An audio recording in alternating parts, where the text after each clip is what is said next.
Hey guys, this is Sky Juice in the building, and I wanted to tell you about, um, I wanted to talk about the Menendez brothers.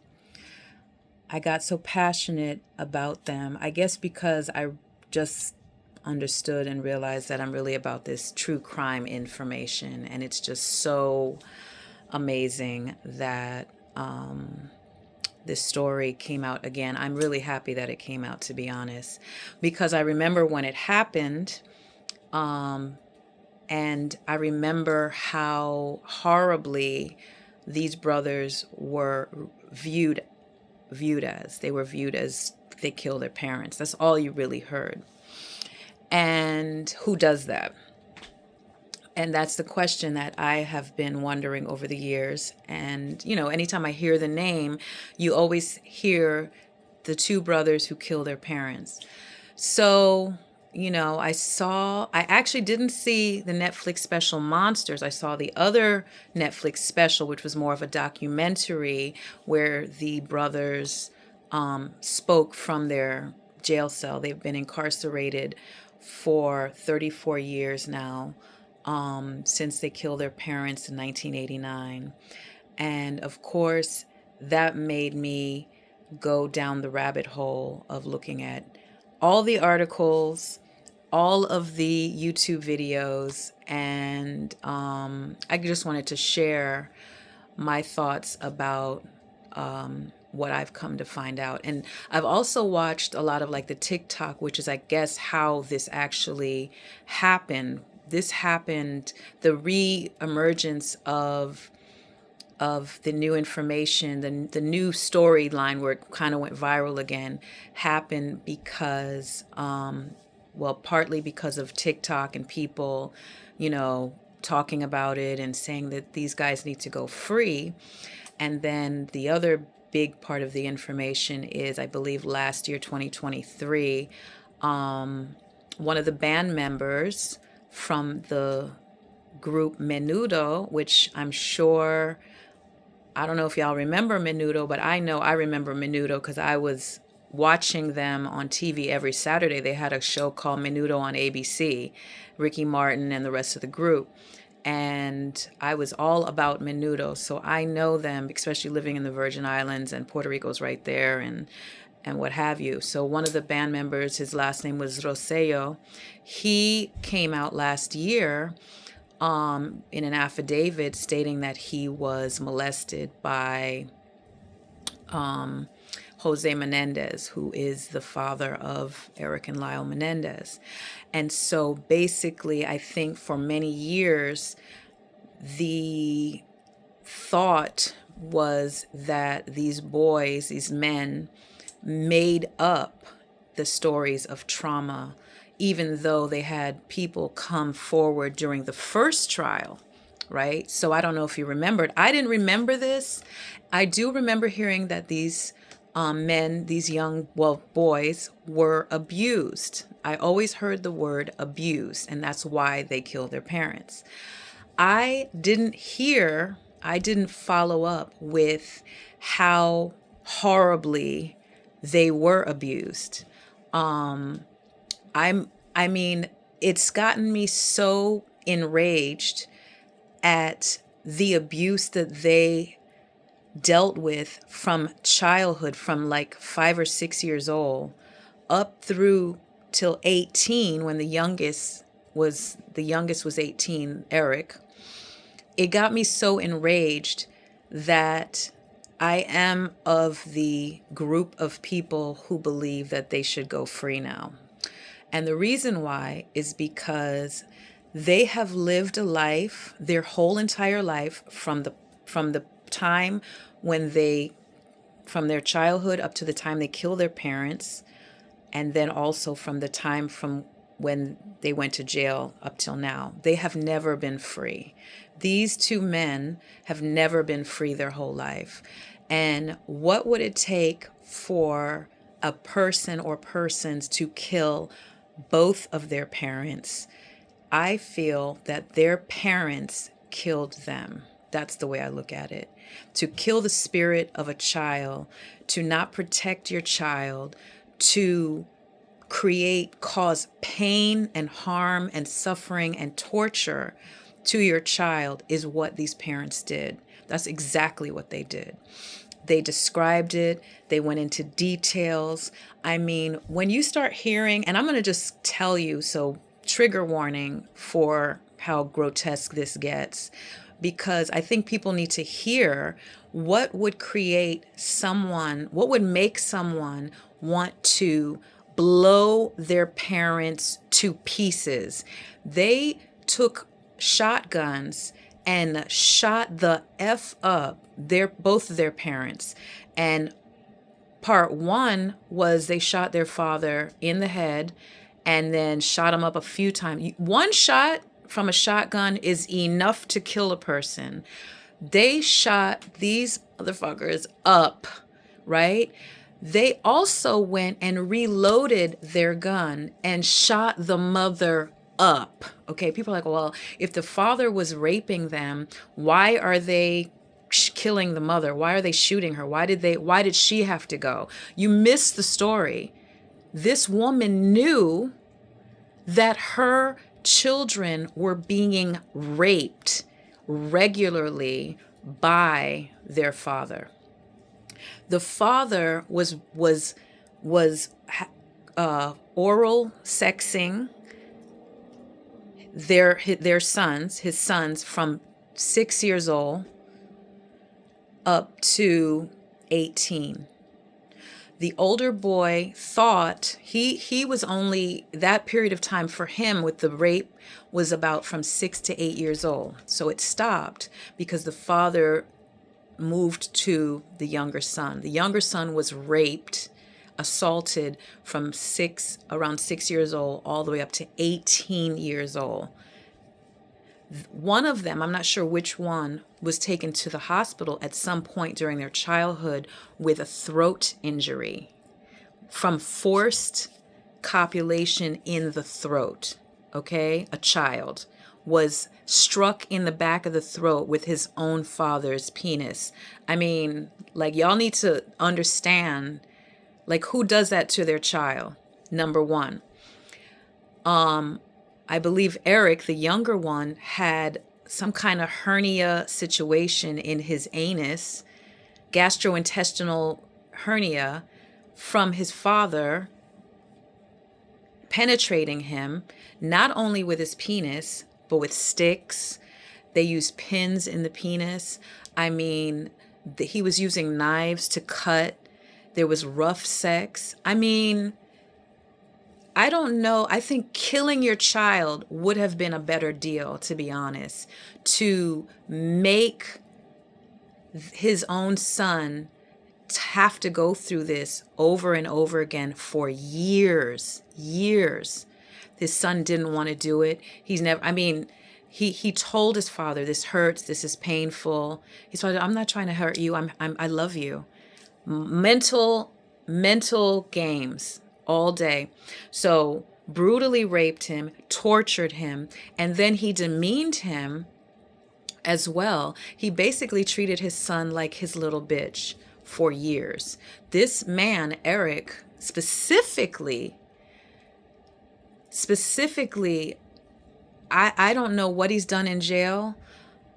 He's married now, which is amazing to me, but I don't know how you can come out of that hole. The older brother, and him have a very tight relationship. He thought that this had stopped. Eric graduated from high school. Lyle was already at Princeton, his first year, failing. And he came back home during the summer break. And Eric was going to go to Brown University, and his father, who had just raped him in May, just about to graduate from high school, his father said, yeah, you're not going to Brown University. You ain't going nowhere. You are staying right here in California, and you are going to live at home, and you are going to stay here, and you can go to UCLA right up the road. And that is when Eric broke down and was almost suicidal. Lyle, he talked to his brother and said, I can't do this anymore. And he finally broke down and told his brother everything that he hadn't told his brother over these years, that he was still being raped by his father. And his brother went ape shit. He went to the father. Now, this is 1 week before the parents were killed. The father, Lyle, the older brother, confronted the father and said, you're not going to do this anymore. Everyone will know, and I'm taking my brother with me back to Princeton, New Jersey. The father said to him, you just signed your death certificate. They took that as a real threat. And a couple days later, they went and bought shotguns, and then they came and did what the hell they did, right? Honestly, I think it's justified. I don't think it's right to kill your parents, but I understand the mentals. I understand the crazy world that they were living in. The brother, Eric, had also talked to the mother, probably within that time frame before the murders. And she said, what do you think? I'm stupid? What do you think? I've known what's been going on all this time. Eric said, I didn't even know that they were two people at that point. His brain could not fathom that he had a mother and a father at that point. He was like, they're the same person. So this is what is going on mentally. I don't think it's right that they killed. And they even said it. They said as soon as it happened, they immediately regretted it. Of course, this is a horrible thing. But can I understand the rage, the anger, the resentment, the feelings of dire, like, what can I do to get out of this? I mean, Eric just wanted to get the hell out of there. He was living in a jail. They went to jail and they were better off. Imagine going to jail and you are freer in jail than you are in your own home. So, yeah, this situation is so unfortunate and so sad. It is like very sad. These parents, the worst that I've ever seen in my life. And I feel like the parents killed their own children. That's really what happened here. So even though you can physically say that the boys shot up their parents and they did the most diabolical thing, their parents were the monsters, okay? And psychologically being abused from childhood, these young men were not of age emotionally. They had to, I'm not a psychologist, but I'm sure that there is some stuff that they missed because of what they were going through. They could have run away. They could have, there's a whole lot they could have done. It's kind of too late to talk about that. At the point of where they got, that's what they got. And I don't personally think, especially after the fact that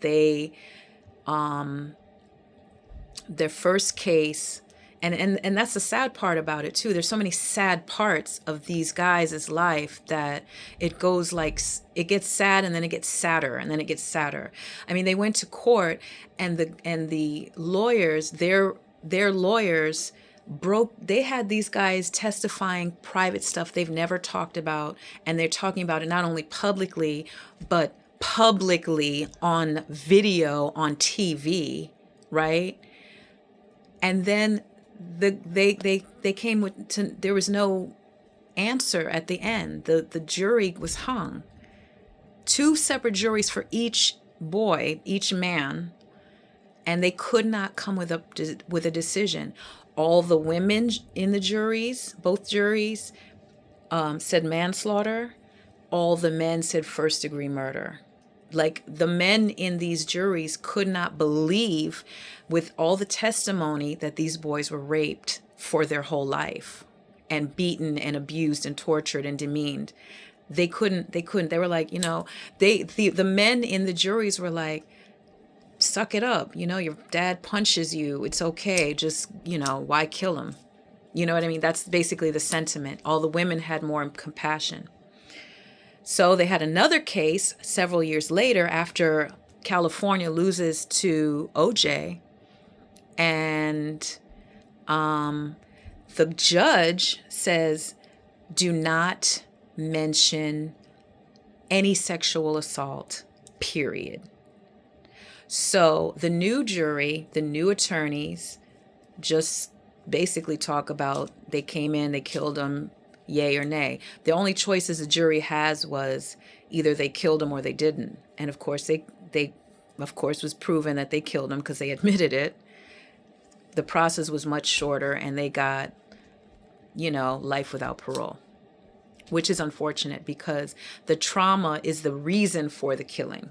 The second case didn't bring that up. That is why they should be released immediately. So I'm looking forward to seeing what comes of. They have a new opening of the trial, what have you, coming up in November.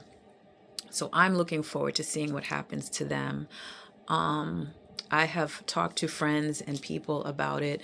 I know there's some people who say they need to stay where they are for the rest of their life. They shouldn't be on the street. I don't agree with that sentiment either. Why? Because they are not cold-blooded killers. Cold-blooded killers are people who look at you strange and they got no reason to kill you and they just kill you like, boom, I don't want you around here. These are hot-blooded killers. This is a killing of passion. This is a killing of a personal resentment and rage towards those people who happen to be their parents. This is not a cold-blooded killer we don't want on the street. We don't know what their mental state is. These guys, they have trauma, sexual trauma. I think they handled that problem. I don't believe that they're a threat to society, personally. I'm not a professional here. That's just a personal thought. And I think that they are victims. I think that Lyle, the brother, the older brother, is an absolute hero to me. The fact that he came in and swooped in to protect his brother and saved his brother's life, I think Lyle deserves a badge of honor, to be honest. That's how I see it from the stories that I've delved into and dived into. Eric had no one, and not his mother, not his father, and he only had Lyle. So his older brother, and his brother's a hero to me.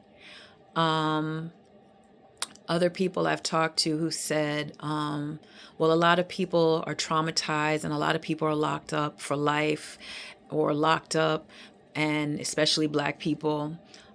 Yep. That is true, and I feel like it's a case-by-case scenario. This just happens to be the story at hand. Why? Because they're rich, whatever. Yeah, we can talk about all the stories if you want to, but this just happens to be the story that I'm invested in at the second. So, yeah, I don't want injustice for nobody.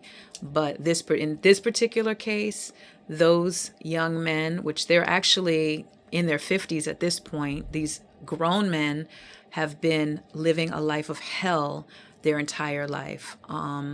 Even though in jail, they're doing rather well. They're just not free. So that's all I got. If you have any thoughts or, counter conversations, I'm willing.